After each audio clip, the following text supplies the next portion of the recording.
Welcome back. Education Minister Erica Stanford has imposed a near total ban on Māori words in new additions to a series of books used to teach 5-year-olds to read.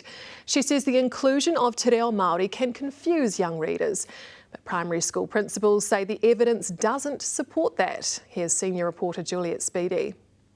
Children, sponges for information and for learning language. When kids learn te reo alongside English, they don't get confused, they get smarter. The research is crystal clear. We know this.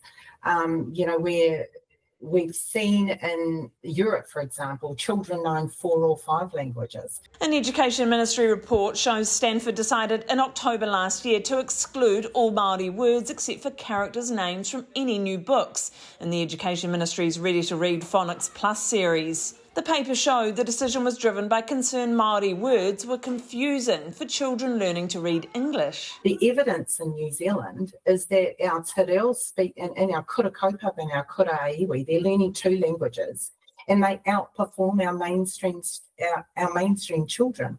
So we shouldn't be afraid of our children learning 2 languages. Te reo Māori words are incorporated in English on a daily basis. The phrase kia ora, talking about your family as your whānau. These are words that are now integrated into English, and I don't think we should be afraid to use them in school when kids are learning how to speak English. Stanford yesterday rejected claims the decision was an attack on te reo Māori, pointing to her role in introducing a new set of structured literacy books entirely in te reo, released earlier this year. When I launched those books, I was extraordinarily proud of it. And I invited all of the media, all of you, to come when I launched them at a school. And none of you came.